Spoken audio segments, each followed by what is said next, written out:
कांग्रेस लाचार, ये है क्या मसला साहब? तभी तो हम बात करेंगे इस पे। तो पहले देखिए ये रिपोर्ट।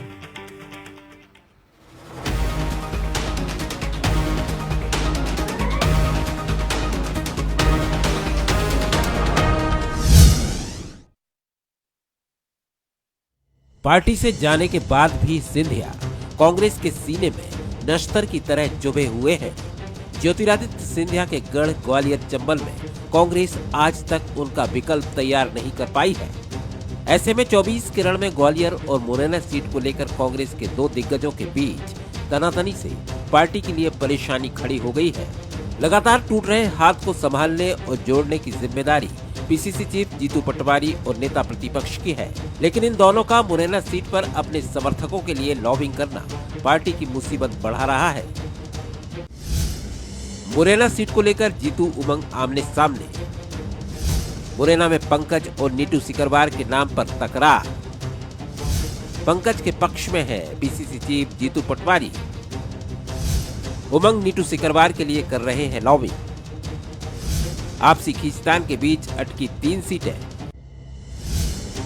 ग्वालियर, मुरैना और खंडवा में नहीं घोषित हो पाए प्रत्याशी। नेता प्रतिपक्ष उमंग सिंगार ने दिल्ली में डाला डेरा। दूसरे चरण के नामांकन में नजर नहीं आए उमंग। दोनों की तनातनी में कट न जाए कांग्रेस की पतंग। कांग्रेस के वरिष्ठ नेता और विधायक रामनिवास रावत ने टिकट में हो रही देरी को लेकर सवाल खड़े किए हैं। रावत का कहना है कि प्रत्याशी घोषित करने में हो रही देरी से कार्यकर्ताओं का मनोबल गिरा हुआ है। वहीं कांग्रेस की कलह पर केंद्रीय मंत्री ज्योतिरादित्य सिंधिया ने चुटकी ली है। हमने तो प्रत्याशी घोषित कर दिया है, हमारा प्रत्याशी दौड़ भी रहा है। उन्होंने प्रत्याशी घोषित नहीं की, उनका प्रॉब्लम है। तो प्रश्न करना चाहिए आपको, राज साहब से प्रश्न करना चाहिए आपको, कमलनाथ जी से प्रश्न करना चाहिए आपको, कांग्रेस के सभी धुआंधार नेताओं से जो विधानसभा के समय में भी बड़े बड़े बयान दे रहे थे, उन सब से प्रश्न करिए। आप हम दोनों से प्रश्न क्यों कर रहे हैं? हम तो मैदान पर हैं। निश्चित रूप से प्रत्याशी के चयन में बहुत विलम्ब हो गया है। कार्यकर्ता सोच नहीं पा रहा है, कार्यकर्ता पब्लिक के बीच में तो जा रहा है, लेकिन क्या स्थिति बन रही है ये अभी कह नहीं सकते।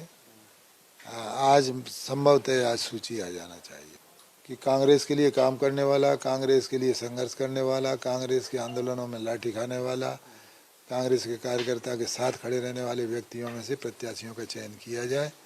और नहीं करते हैं तो फिर आगे कार्यकर्ता क्या करेंगे ये वही निर्णय ले सकते हैं। मुरैना लोकसभा सीट से सत्यपाल सिंह सिकरवार ने चुनाव को लेकर तैयारी शुरू कर दी है, तो दूसरी ओर कांग्रेस में नीटू सिकरवार की टिकट को लेकर बगावती तेवर भी देखने को मिल रहे हैं।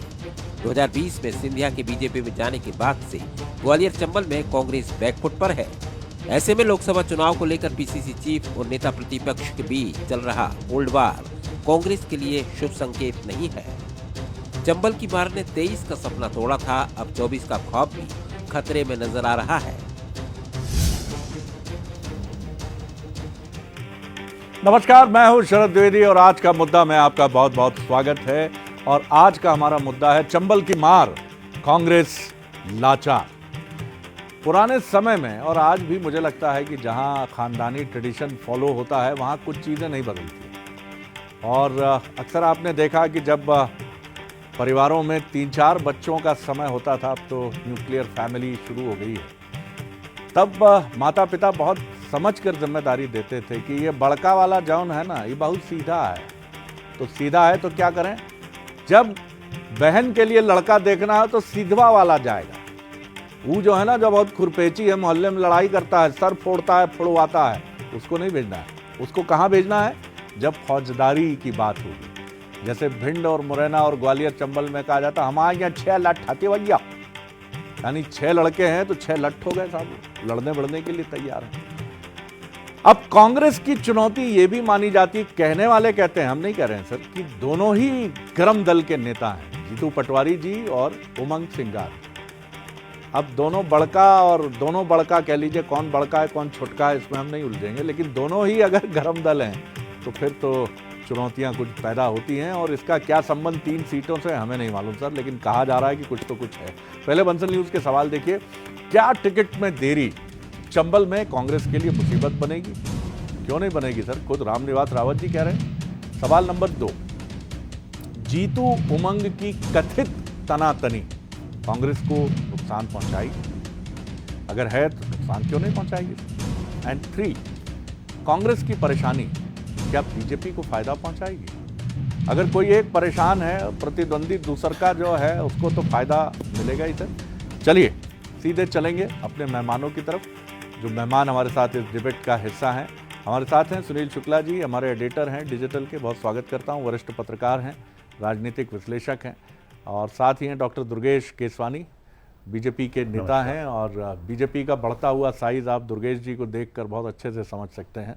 बीजेपी जिस तरह से निरंतर एक्सपेंशन की तरफ है, दुर्गेश जी भी एक बहुत लहीम शहीम पर्सनैलिटी, फिट हैं पूरी तरह, ये मत समझिएगा, पूरी तरह फिट एंड मुस्तैद और उतने ही प्रसन्न चित्त, और उन्हीं के वैसे ही मुस्कुराने वाले बड़े भाई हैं स्वदेश शर्मा जी। आप ये मत समझिएगा कि मैं डिबेट में ये कह रहा हूँ, लड़ने में दोनों पीछे नहीं है सर, ऐसा डिबेट करते हैं कि पूछिएगा नहीं। इनका भी बहुत स्वागत है। सुनील जी, मुद्दे की बात यही है कि अगर इस तरह की खींचतान होगी, और आप जिस तरह की बॉडी लैंग्वेज मैंने रामनिवास रावत जी की देखी, और उधर आप देखिए कि एक कैबिनेट मंत्री किस तरह कह रहा, पसीने से नहाया हुआ है, भीड़ से घिरा है, लोकसभा के चुनाव प्रचार में डटा है, नाम ज्योतिरादित्य सिंधिया है, वो कह रहा है हम तो मैदान में हैं, उनसे पूछिए जहां प्रॉब्लम है। क्या कहेंगे?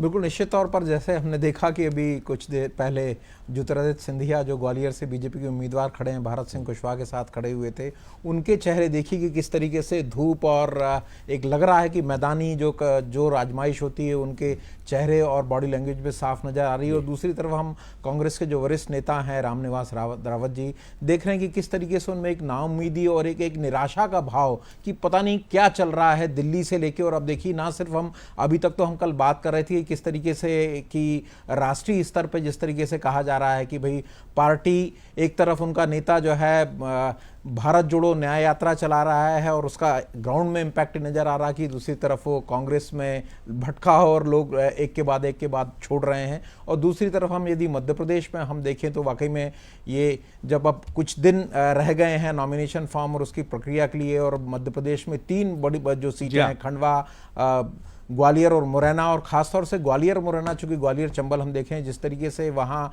जो आजमाइश चल रही है, और जो अभी आपने जिस तरीके के कोल्ड वॉर की बात करी, नई पीढ़ी का परिवर्तन जो हमने कांग्रेस में देखा है, तो उससे निश्चित तौर पर ये कांग्रेस का जो मैदानी कार्यकर्ता है, जो मेहनत करने वाला है, वो वाकई में उसको बहुत नाउम्मीदी और बहुत निराशा, और जाहिर तौर पर इसका फायदा तो हम देख रहे हैं कि जिस तरीके से कटाक्ष और व्यंग्य कर रहे हैं ज्योतिरादित्य सिंधिया। दो सीटों पर कांग्रेस का स्टैक, उसका दावा कमजोर नहीं है।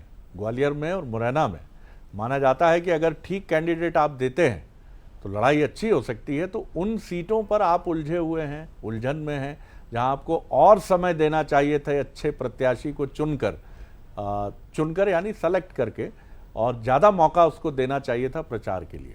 डॉक्टर दुर्गेश केसवानी सर, मुझे ये समझाइए कि फ़ायदा तो आपको होता ही है जब भी इस तरह की जंग होती है, लेकिन इधर आपके नेता बीजेपी को भी बार बार कह रहे हैं, आज तो डॉक्टर नरोत्तम मिश्रा ने भी कहा कि अति आत्मविश्वास से बचना चाहिए। तो उससे तो आप सावधान कर ही रहे हैं, जो बहुत अच्छी एक्सरसाइज है, क्योंकि विधानसभा चुनाव में मैंने देखा बीजेपी कभी अति आत्मविश्वास में नहीं दिखी।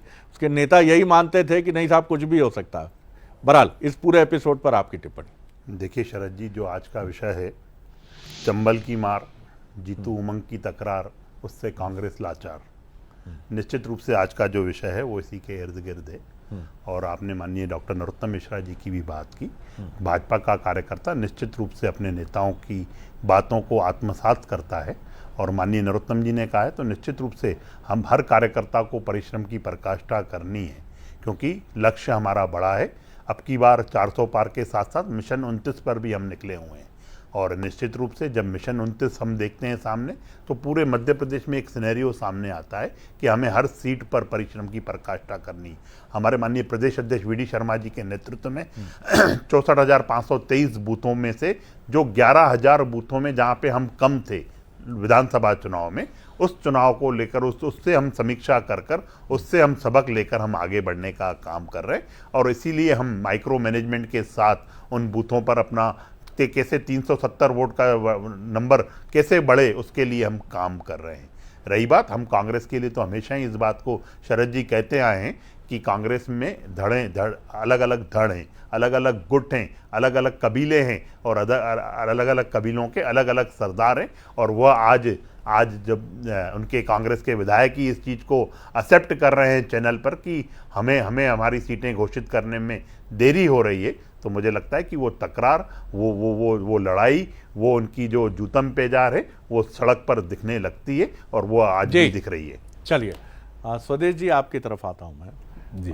कई बार ऐसा लगता है कि एक चुनौतीपूर्ण समय जब होता है तो सवालों का हर सिरा बड़ा नुकीला होता है, और वो नुकीला सिरा पहले तो खुद ही को घायल करता है चिंतन के दौरान। क्या होगा भाई, क्या चल रहा है ये? आप खुद उसी रीजन से आते हैं, कहाँ गाड़ी अटक रही है स्वदेश जी, क्यों अटक रही है? शरद जी, बिल्कुल आपने बहुत अच्छा सवाल और अच्छी डिबेट रखी है। और निश्चित रूप से इस डिबेट में ये बात तो सामने आई है कि ग्वालियर चंबल संभाग में कांग्रेस बहुत ज़बरदस्त मजबूत है। जिस तरह से माननीय पूर्व गृह मंत्री नरोत्तम मिश्रा जी ने कहा कि अति आत्मविश्वास नुकसान दे सकता है, तो वो उसी संभाग से आते, हमारे संभाग से आते, वो समझते संभाग की नस क्या है, वहाँ की नब्ज क्या है, वहाँ का स्वाद क्या है, वहाँ की खासियत क्या है। तो वहाँ की खासियत ये है कि ग्वालियर चंबल संभाग में भिंड, मुरैना और ग्वालियर, ये इनमें तकरीबन एक भिंड हो गया, एक श्योपुर हो गया, ग्वालियर हो गया, दतिया जिला हो गया। ये ऐसे ज़िले हैं, इन ज़िलों में परिवर्तन की ज़बरदस्त लहर है।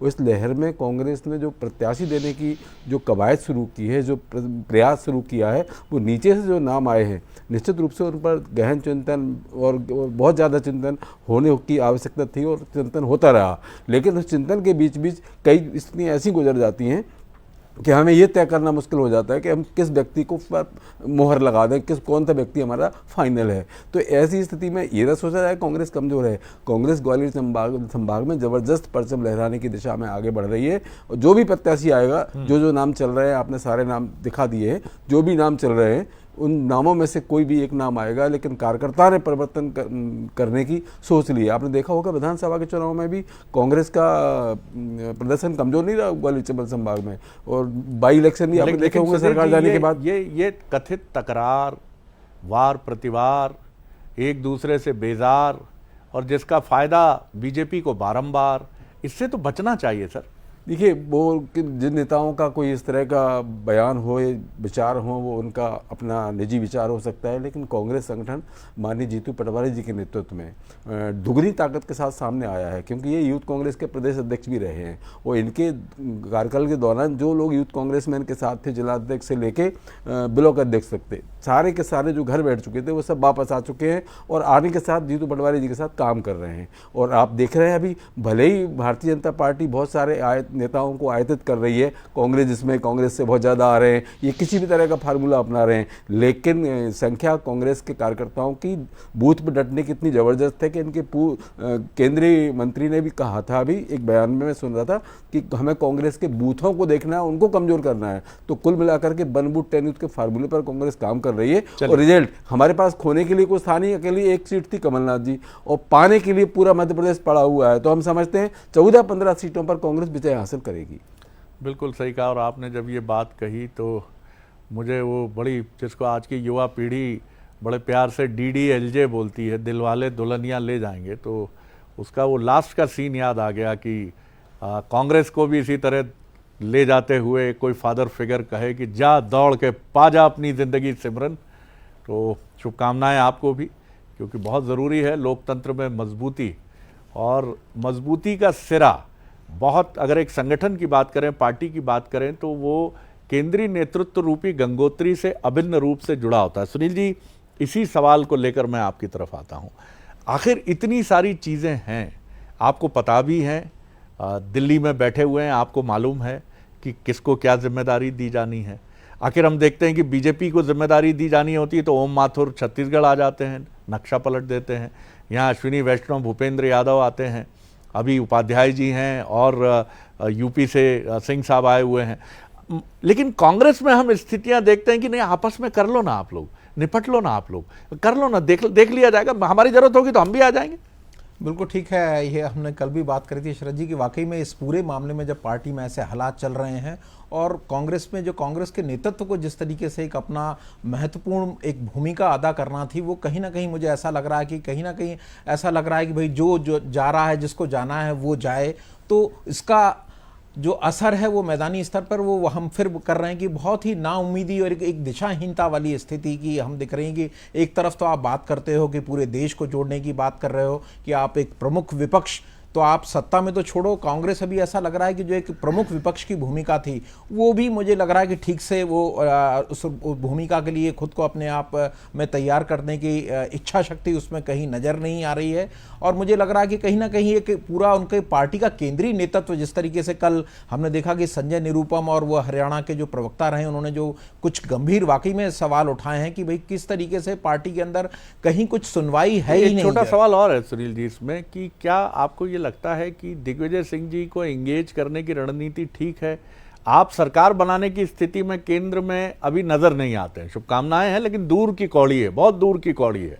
ऐसे में आपने अपने सबसे माहिर और जमीनी राजनीति को समझने वाले नेता को, जो ये सब होमवर्क करके रख सकता था, उसको आपने राजगढ़ में व्यस्त कर दिया। कमलनाथ जी अपना ही किला बचाने की कवायद में जुटे हैं, बिछड़े सभी बारी बारी, कैसे मैं संभालूं पुरानी यारी और दोस्ती को। ऐसे में आपको क्या लग रहा है कि नया नेतृत्व, क्या जीतू पटवारी जी, उमंग सिंगार और तमाम बड़े, क्योंकि कई सीनियर लीडर कथित रूप से इसलिए चुप बैठ गए हैं कि नौजवान सामने, अब हम क्या बोले? निश्चित तौर पर यह भी एक बहुत बड़ा, जो हमने कहा कि भाई दिग्विजय सिंह जी और कमलनाथ जी कम से कम एक उस पीढ़ी के और उस वजन के नेता थे कि वही यदि वो कहीं उतरते हैं तो वाकई में बहुत सारे लोग जो हैं उनकी वरिष्ठता को देखते हुए, उनको अनुभव को देखते हुए, लेकिन अभी जो हम देख रहे हैं कि किस तरीके से खुद वो राजगढ़, दिग्विजय सिंह जी जो है राजगढ़ चुनाव में और कमल छिंदवाड़ा में हम जिस तरीके की चुनौती हम देख रहे हैं कि किस तरीके से पिता पुत्र जो है वो पूरे अपनी ही उसमें घिर के रह गए हैं। तो ये मुझे लग रहा है कि कहीं एक ये भी बहुत बड़ा फैक्टर है कि जिससे ये कांग्रेस में जो है ये चीजें तय नहीं हो पा रही हैं। जब आप और हम ये बात कर रहे हैं तो दीपक सक्सेना जी आकर भोपाल के एक होटल में रुक चुके हैं और माना जाता है कि मुख्यमंत्री डॉक्टर मोहन यादव के आते ही 9 साढ़े 9 के आसपास वो भारतीय जनता पार्टी का दामन थामेंगे। और बंसलियों से बातचीत में उन्होंने बड़ी इंपॉर्टेंट बात कही है, बहुत इंपॉर्टेंट बात कहा है। उन्होंने कहा है कि मेरी नाराज़गी लोकल स्तर पर जो चीज़ें थीं छिंदवाड़ा में, उनसे थी।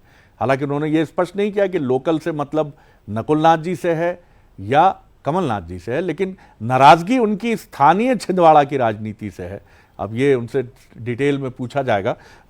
दुर्गेश जी, सवाल है कि बहुत सारी चीज़ें आप 370 के लिए लेकर आ रहे हैं, कश्मीर वाला नहीं सर, बूथ वाला 370, और 370 के लिए आ जाओ आ जाओ आ जाओ आ जाओ, दिल में समा जाओ, आ जाओ आ जाओ आ जाओ, दिल में समा जाओ, नारे लग रहे हैं सर। लेकिन बार बार हम ये सवाल आपसे भी करते हैं कि कलदार की बहस भी छिड़ गई है। आप तो कलदार हैं दुर्गेश भैया जी। देखिए, मुझे लगता है शरद जी, भारतीय जनता पार्टी की विचारधारा को अंगीकार करते हुए, माननीय मोदी जी के मूल मंत्र को आत्मसात करते हुए, कांग्रेस के अनेक कार्यकर्ता लाखों की संख्या में भाजपा का दामन थामना चाहते हैं। क्योंकि भाजपा एक विकास का पर्याय है और जो माननीय मोदी जी का मूल मंत्र है वो निश्चित रूप से उसको अंगीकार करना चाहते हैं। क्योंकि एक जो भी जनप्रतिनिधि होता है ना, उसकी एक जवाबदेही होती है जनता के प्रति। जब आप विधायक बनते हैं, सांसद बनते हैं, तो निश्चित रूप से अपनी उस क्षेत्र की जनता की आपको रक्षा करनी है, उसके हर बातों पर खरा उतरना है। पर अगर आपके जब नेतृत्व ही नहीं है, अभी हमारे कांग्रेस के प्रवक्ता बड़ी साफगोई से भाजपा के बूथ की बात कर रहे थे, जिनकी पार्टी में कार्यकर्ताओं का ही टोटा हो, वो बूथ पर कार्यकर्ता क्या बिठाएंगे? हम तो स्पष्ट रूप से कह रहे हैं कि हमारे 64,523 बूथों पर हमारी बूथ समितियां गठित हैं, हमारी अर्ध पन्ना प्रमुख हैं, हमारे पन्ना प्रमुख हैं, और पूरी टीम के साथ पूरा नेतृत्व डिजिटल भी, फिजिकल भी, और उनसे सतत संपर्क में है कि कहाँ पे क्या है। और निश्चित रूप से जो आप 370 की बात कर रहे हैं, जब ग्राउंड लेवल पर और जब इतने माइक्रो लेवल पर जब काम किया जाता है ना, तो मेरे को लगता है कि जो लक्ष्य हमारे संगठन ने हमको दिया है, प्रत्येक कार्यकर्ता को दिया है, उसको निश्चित रूप से हम उस फिगर को छू के आएंगे। बिल्कुल, वैसे ही आपके यहाँ भरमार है और अब कांग्रेसियों का भी आना इतनी बड़ी संख्या में हो गया है कि अब क्या कहा जाए साहब। अब ये तो कांग्रेस जाने और उनकी टॉप लीडरशिप जाने कि ऐसा हो क्यों रहा है। स्वदेश जी। शरद जी, मैं कहूँ कि कांग्रेस का जब विधानसभा चुनाव चल रहा था उस समय आपने देखा होगा 1,000 गाड़ियों के साथ पीसीसी के सामने लोग कांग्रेस की सदस्यता ग्रहण करते थे। 24-25 हजार उनकी संख्या आ गई थी सामने, लेकिन नतीजा आया तो बिल्कुल उसके विपरीत आया। भारतीय जनता पार्टी कितना भी प्रसन्न हो ले, अपने खुश रहने के लिए ये ख्याल उनके लिए बहुत अच्छा हो सकता है, क्योंकि भूपेंद्र सिंह जी ने एक बड़े नेता हैं, कद्दावर नेता, उन्होंने खुद कहा कार्यकर्ताओं से, भाई तुम लोग 15-15, 20-20 साल से काम कर रहे हो, तुमको अब तक क्या मिला है जो नए आए थे लोगों को मिल जाएगा। तो इनका देवतुल्य कार्यकर्ता इनसे दुखी, इनसे दूर जा चुका है। ये बार बार कह जरूर रहे हैं कि एक बूथ पे 300, एक बूथ पर 370। देखिए मैंने इंटरप्ट नहीं किया, सुन तो लीजिए, आप ध्यान रखिए, आपको वक्त मिलेगा, आपको वक्त मिलेगा, 70 का जो दुर्गेश जी आपको वक्त मिलेगा, लक्ष्य हम निश्चित रूप से आपको वक्त मिलेगा, दुर्गेश जी सुन लीजिए, आपको वक्त मिलेगा।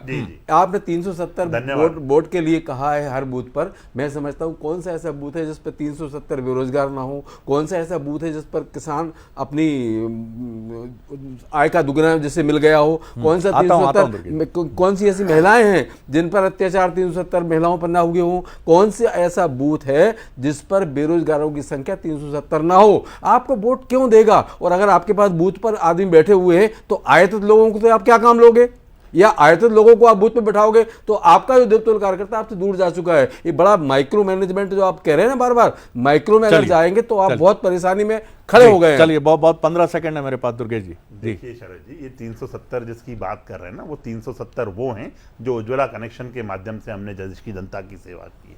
ये 370 वो हैं जो हमने प्रधानमंत्री आवास के माध्यम से उनकी सेवा की है। ये 370 वो हैं जो हम 24/7 जनता के साथ खड़े रहते हैं। ये 370 वो हैं कि हम 365 दिन जनता के साथ रहते हैं। ये 370 वो हैं, और आने वाले समय में आप देखिएगा, आप बड़ी बड़ी बातें कर सकते हैं क्योंकि आप राहुल गांधी की पार्टी के नेता हैं, आप हर बात को चलिए आगे नहीं बढ़ा पाऊंगा। मैं तो हूं। बहुत शुक्रिया दुर्गेश जी, बहुत शुक्रिया स्वदेश जी, बहुत शुक्रिया सुनील शुक्ला जी।